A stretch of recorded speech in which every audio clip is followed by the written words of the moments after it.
So thank you, Patricia. I would now like to welcome Cy Iravani. Cy is a high school art teacher here at Cobham, and he's going to be sharing his work on personalising art learning. Thank you, Latifa.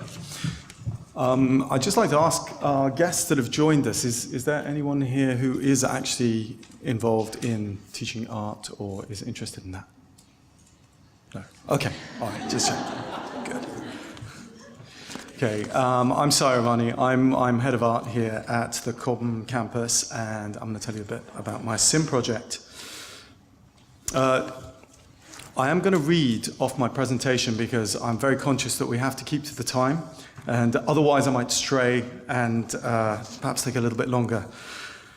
So I'm going to start off with this slide here that I'm showing you, which is my alter ego, Tone London. I produce stencil-based artwork of jazz musicians from photographs that I've taken of them playing at live venues. I exhibit these. I didn't always paint like this. When I completed my MA in 2006 at UAL London, I exhibited figurative oil paintings that were concerned with ideas like time and memory and transience. I turned to working with stencils and spray paints because a lot of my students were doing it, and it looked like lots of fun. In this respect, I'm an old dog that's always learning new tricks. I've learned a lot about being an artist from being a teacher. However, some of the instinctive habits that I have as an artist that I've developed from my training as an artist are ones that I was rarely conscious of and hadn't even articulated until I started this CIM project. So the problem of practice that we have here is that the visual arts are an interrelated subjective order. We are confronted in the 21st century by all sorts of displays that are accepted or presented as art.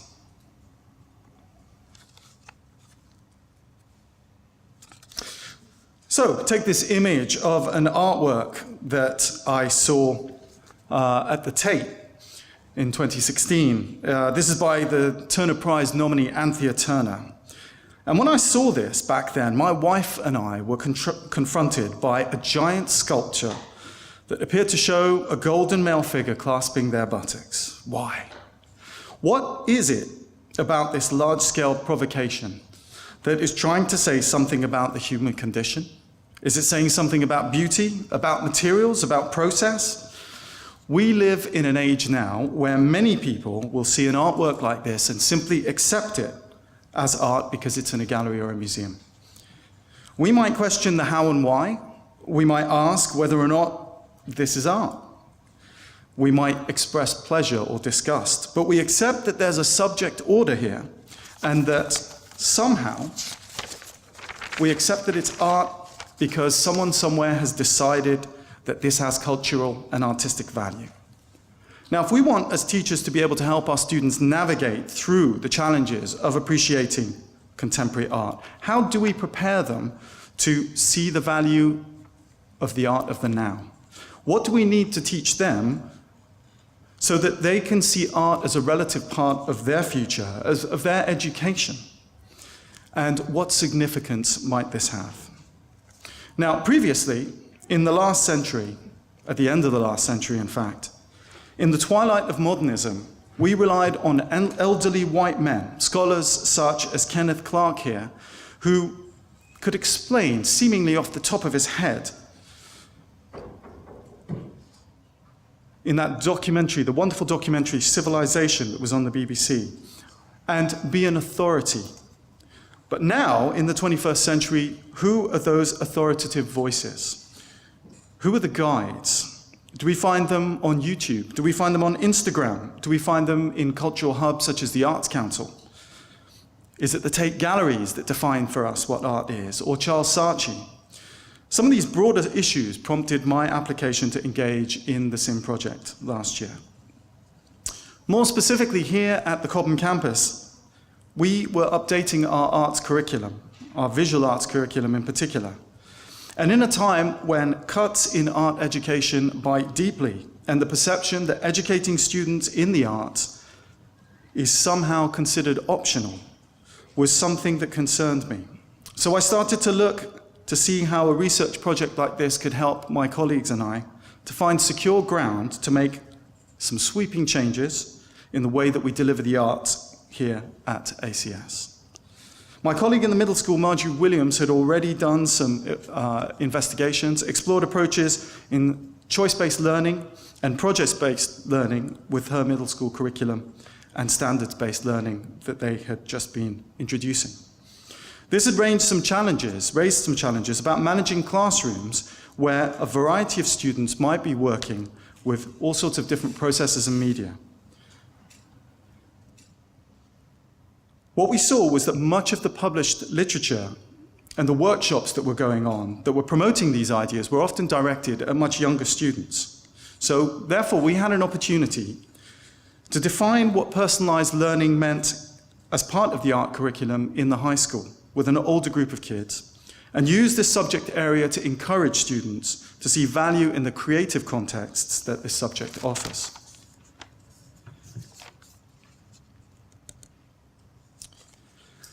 So this is a very long and apparently complex research question, and it's been refined quite a few times since I started this CIM project. So I'm going to break it down a little bit for you. For a long time that I've been here as a teacher here at ACS, we've always prided ourselves in being a student-centered institution. But I sometimes questioned that when we were looking or assigning students with their projects and so on, were these directed at the most artistically able? Sometimes these projects were standardized, they were formulaic, just to make them more manageable. So after all, in order to achieve a degree of mastery in an art subject, there had always been a sense that the student work needed to emerge from a teacher-apprentice model. Sort of goes something like, I'll show you how to do this, then you do it, and then I'll grade you on how good it looks relative to the skills that I have demonstrated. Now, our students in the 9th and 10th grade are not all going to be artists.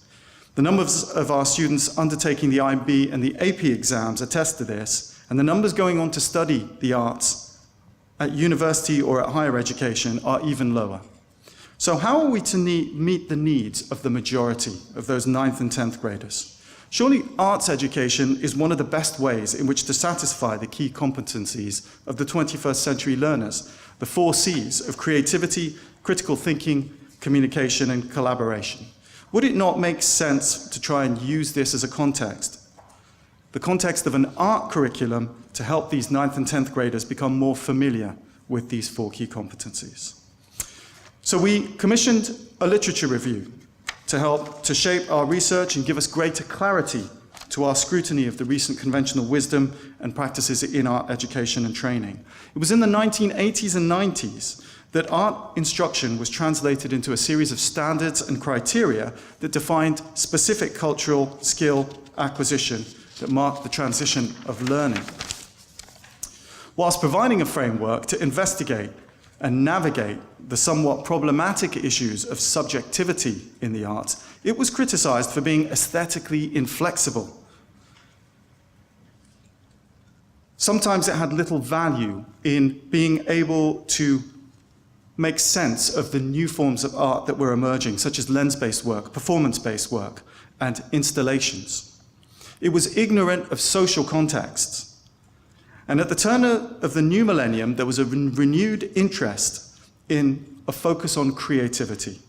Though again, the problems of effectively measuring creativity within a student work or assignment meant that there was a lack of consistency in both the instructional delivery and the learning outcomes that were generated.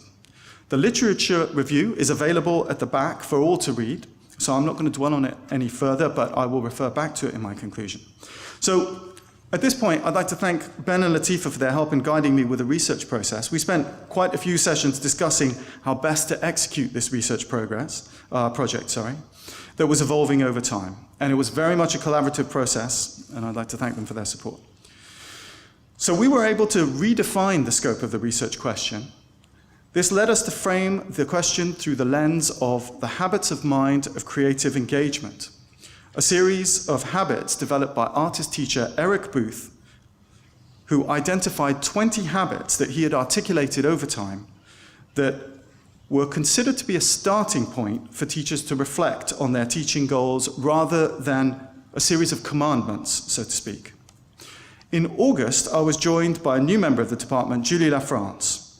As an educator, Julie was very open to managing change and aiming for innovation in what she taught, so she was very eager to get involved. Together, we were able to identify and align 5 habits of creative engagement to 8 of our national core art standards and use these to generate new curriculum content. Our research method was through observation and a questionnaire that was compiled with the help of Ben Wren. We were looking for student responses based on units and assessments that the students had completed up to the end of the semester, and these were more traditional methods of instructional design and delivery. That is to say, they were much more teacher-led, and they had quite narrow outcomes. The questionnaire allowed us to collect qualitative data from the students. The survey presented the students with statements such as, "I begin by learning new things when asked to create a piece of art that represents or illustrates something that I don't know about." And this was, for instance, habit 2, sustaining an inner atmosphere of exploration. Or question 11, which asked, "I follow my heart when I make art, even when this is being assessed by someone else," which addresses habit 20, tapping into intrinsic motivation. Students responded via a 4-point questionnaire where they were given a choice of responses: always, sometimes, never, and I don't understand the statement. This allowed us to present the notion of the habits of mind to the students and to determine whether these were clear statements in themselves. An important objective for us was to use Booth's phrases, keywords, and language and embed these in the process of metacognition that we were asking our students to employ in their learning. We're still midway through this implementation process, but one aspect of this experience is that having presented an intervention that has objectives baked in, we will be asking students to answer the same questions again and see if the data gives us pronounced differences in the student's experience. Julie and I devised a series of what we call playful projects. These were short start points, or action cues that allowed student choice.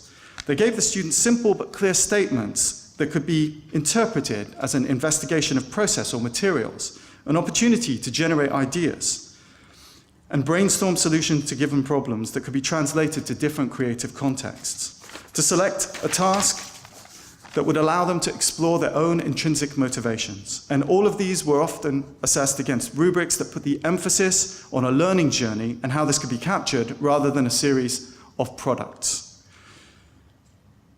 This encouraged the students to identify the attributes of craft and quality, yet didn't require them to be masters of these. So the students have been working on these for some time now, and they've been asked to complete between 4 to 7 tasks in the time that we've got. The most motivated have completed these tasks and moved on, gaining momentum and a range of experiences that they've identified themselves. So we've yet to survey the students, but this is very much part of the formative assessment that we are going to gather data for. So we've had challenges when creating the rubrics that were applicable across this range of tasks, which address not only the standards, but attempt to incorporate this language of the habits of mind into the students' work so that it becomes more familiar for all of them. It's been a bit of a challenge because it's meant that we've had to manage our interactions with the students so that they can use these rubrics to define their own goals and manage their own workflow. Working with 9th and 10th grade students of varying abilities and experiences in this way can raise the anxiety levels because we as teachers like to be in control. Trusting the students to be fully engaged in this open studio environment isn't always easy, but there are sometimes unexpected moments of revelation for both the students and us as teachers, and originality and thought and innovation will often surprise us. As I mentioned before, we're in the midst of this process rather than at the end of it. Our learning journey is ongoing, but it has given us the excitement of an adventure that will continue to surprise us and dampen down any complacency that routine teaching might result in. We hope that we'll have a greater uptake in our AP Studio classes and our IB Art classes, but ultimately that our students will come away genuinely having an enduring understanding of some of the concepts from their art experiences. The conclusion our literature review acknowledges is that it's unrealistic to have art studios that are open-ended hubs where each individual reinvents their own methodologies, where the teacher is just there if needed, without any foundational skills or dispositions. However, as the world becomes more increasingly complex, interconnected, and information-rich, the attitudes and dispositions that are associated with the visual arts are highly relevant to all students. This CIM project has given us the framework and the context to make the changes that are founded and then directed by research, reflection, and a continuing desire to be innovative. Thank you.